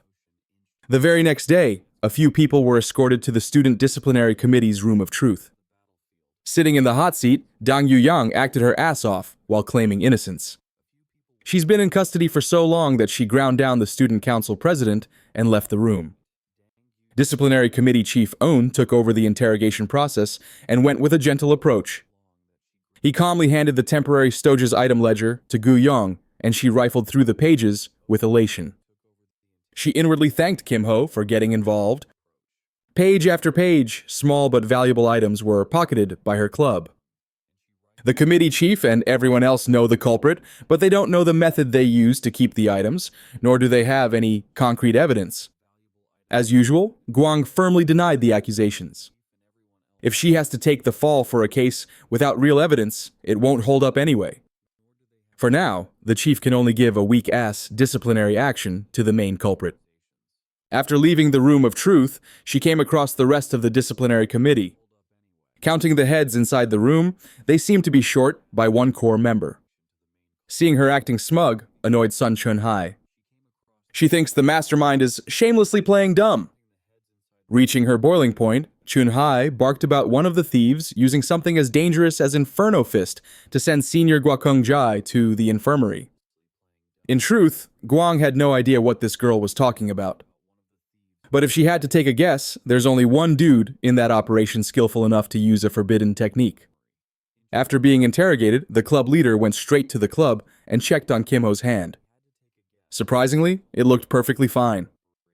No burn marks at all. Kim-ho didn't bother hiding the fact that he was responsible for that one guy's hospitalization. Forget that four-eyed nerd. It's time to check the spoils of their labor. Looking at the plethora of treasures safely stored in the life cube, Gu Yong drooled in excitement. She had never seen a soup of pretty colors like this before. With this bountiful harvest, the deal should be considered fulfilled. Just as Kim-ho was about to leave, Gu Yong stopped him with a proper invitation to join the Thieves' Club. She promised to take care of the rookie if he lets her. Last night, she saw arrogance and greed. In her eyes, this boy is the embodiment of a perfect thief. It might sound like an insult, but it's high praise coming from her. Either way, Kim-ho passed on the recruitment offer. He reckoned that this girl only wants him partly because of the life cube. He already has plans to sell this thing, though. More than anything, he needs special practice room season passes, about 4 of them. Besides, the immunity to the bandwave is just a bonus feature. The cube's real strength is its core ability. He promised to reveal the item description to her in exchange for a small favor. Kim-ho just wanted to plant some seeds by passing a message to the head of the Magitech Club, some news about a freshman completing a 10-10 Bodge 10 cube. Gu Yong agreed, and was flabbergasted upon reading what Life Cube is really all about, enhancing the effects of stored life items by 3 times, something that Busted would sell no matter what the price in some factions. Before he finally leaves, Gu Yong seriously urged Kim Ho to consider her invitation, even without the cube in the equation. She values everything he can bring to the table, so he promised to think it over. A weekend passed, and a few days of silence cooled the disciplinary committee down a little. Today, Kim Ho is heading to class with the permanently lethargic Seo. It's only Monday morning, and she's already moving like a zombie. As they got closer and closer to their next class, Kim Ho became more and more certain that he was being tailed by some brats from the Emerald Magic Tower or the Nature Club. He doesn't really care if they snoop, but nipping the problem in the bud is the less annoying way of dealing with this kind of thing. So, he let Yayan go to class first while he cleaned up some rats. C quietly relented, but she also noticed the 2 barely hidden snoops. Kim Ho turned around and directly confronted the annoying duo. The girl was alarmed, and the boy was arrogantly pleased that Kim Ho saved him the trouble of initiating the confrontation.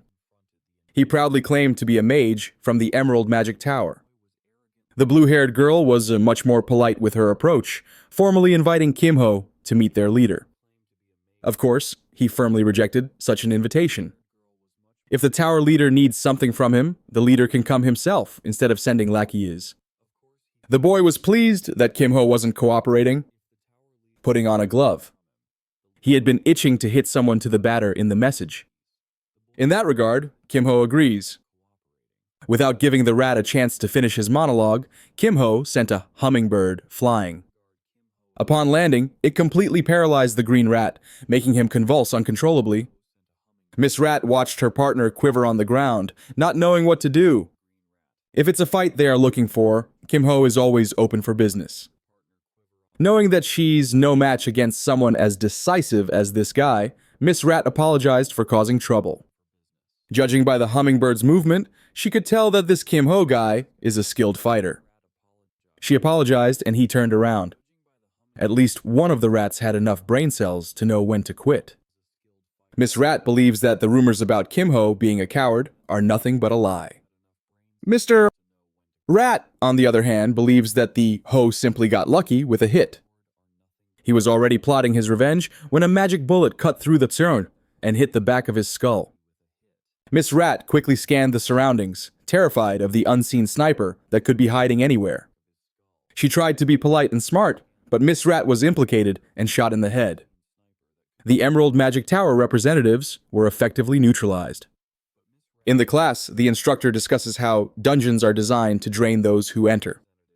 Running out of resources inside is tantamount to failure. Surprisingly, Seoan got in her seat later than Kim Ho, maybe because she was busy sniping some outside. Finally, the instructor announced that their next raid test will be in a time attack format. Surface-level dungeons can be challenged multiple times in practice mode, but you only have one shot at the real thing. For a time attack, one must rest the target and destroy the totem within 5 minutes to pass clear. Students are encouraged to practice their most efficient route before the live raid starts. Since this will be a duo challenge, Shin Bung-chul immediately clung to the last exam's top scorer, Gun Bun Woo. Kim Ho gave the guy the go-ahead to pair up with another one of their friends. It looks like his partner has already been decided as soon as the instructor announced. Seo Yan clung to his sleeves while declaring that they are a pair now. Just when you think Miss and Mr. Rat are done being punished, we turn our attention to the Emerald Magic Tower. Some smooth head guy with the power to control trees is pouring his anger and frustration on his lackey. His brother, a disciplinary officer, was beaten by a thief after all. Smooth managed to control his emotions, dropping Mr. Rat before things could get out of hand. Sitting on his wooden throne, Smoothhead wallowed in his bad premonition. Emerald Magic Tower President Mak Jung-hwa plans to meet the infamous Kim Ho under the advice of the Nature Club's president, Ha Su-yan. The tower's reputation is in the gutter. Perhaps they could bounce back a little if they get their hands on that weird cube. Young Ha plans to take it as payment for insulting Emerald. Hearing the boss's plan, Mr. Rat spoke out of turn and volunteered to be deployed once more for a chance to redeem himself. He insisted that he was just careless the first time around. Young Ha is open to giving him a chance for redemption, but failure would result in expulsion from the club. Even with such stakes, Mr. Rat confidently took on the mission. Just to be safe, Mak Junghua agreed to lend Mr. Rat a golem to help crush that enigmatic freshman. While schemes are cooking in the Emerald Tower, our boy is running around the Goblin Swamp alongside Seo Yain. This is their first practice run, just a trial to get a decent feel for the time attack trial. To earn both the top reward in solo and duo dungeons. The system gave Kim-ho under a minute to clear both tests. The solo dungeon won't be a problem since he could go all out there. The duo assessment is a little trickier. If he taught Seo Ye in the fixed pattern of this goblin-infested swamp, speedrunning would be a breeze. However, giving her a cheat code like that won't help her grow naturally. She would benefit more from practicing her own rotations and routes.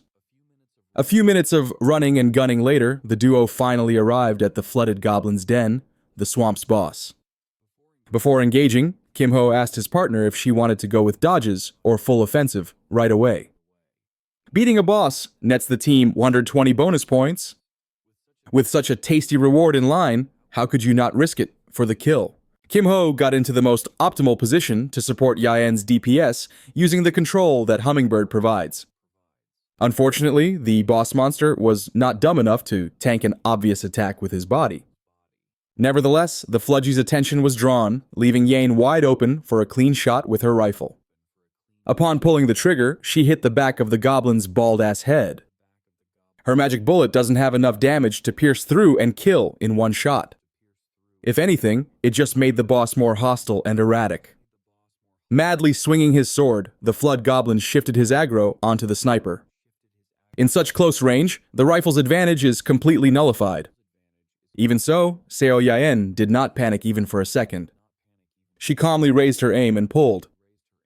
Part of her confidence comes from her trust in Kim-ho, who always makes the right move at the right time.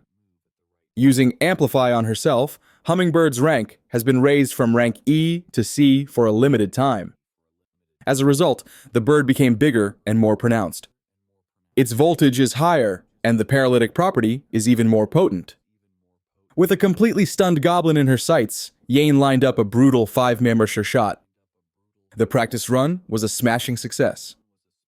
Adding their kill points, time remaining, and clear bonus, the duo scored 649 points. They shaved their best time by a lot since the first run they tried, and there's still room for improvement. Before running it back, Yan asked her partner if he could demonstrate that magic shot technique again. After spending more and more time with her, Kim-ho realized just how competitive this girl really is. She's clearly annoyed that the goblin boss didn't fall when she had the first clean look. Since she wants to work on specific parts of her game, it would be better to head to the training center. In the shooting range, Kim-ho devised an extensive lesson on a skill called Discharge. As of now, the quality of his partner's mana shots is top-notch. However, she's merely using them as tools and nothing more, effectively wasting their potential. To demonstrate with an easy example, he shaped a magic bullet and pretended that his hand was a mana gun. This way, he was able to show a more detailed demonstration of the quick mana release with a perfectly timed snap. This is the core principle of Discharge. It's similar to shooting a normal mana shot, but grasping those minuscule adjustments could really change the technique and power drastically. Following his instructions, Seo-ya tried to emulate Kim-ho's finger gun demo. When she tried to send it forward, the bullet illogically fired backward. For a great gunner, she weirdly lacks all the basics. To lower the difficulty a little, they downgraded to just shooting mana shots instead of forming bullets. Seo-ya's assignment is to perfect her mana shot while Kim-ho grabbed something to eat for dinner. As he was about to leave, she offered him a black card to use to pay for the food. Based on the luster on that thing, Seo-an must be a filthy rich young lady. Upon arriving at the cafeteria, Kim-ho took advantage of the unlimited funds and got a little bit of everything. While he was ordering at the counter, That swordsman, Han Soman, noticed him from across the room. Shanhai turned her head and bit the metal fork she was using in half. Composing herself, this is actually a perfect chance to confirm something that's been bugging her for days now. Running up to Kim Ho, she asked if she could see his hand for a moment. The unidentified thief who used Inferno Fist during the storage incident is still out there. Imagine Chun-Hai's surprise when she heard that the thief was an expert with hummingbird skill, someone connected to the Thieves' Club. She happens to know someone who fits the criteria perfectly. Disguising her weird request as palm reading practice, Chun-Hai was eager to check if Kim Ho had burn marks on his hand. He acted flustered, playing along with the girl's naive game, so he raised his hand and let Chun-Hee observe and prod him as much as she wanted. When the first one turned up clean, she demanded to see the other one. After careful scrutiny, she found not a single sign of burn. She was in a daze and forgot to let go of Kim Ho's hands. She thought she had it all figured out. Now, she's the one flustered while running away from the awkward situation. Deciding to tease her a little bit, Kim Ho demanded to know his fortune from the palm reading.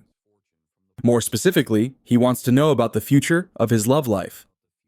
Annoyed at his blatant rage bait, she yelled that he had some tough days ahead of him, big time. While the rest of the committee is winding down, this headstrong girl is still hunting the culprits. Thankfully, Kim Ho played this interaction well enough to stave off further suspicion.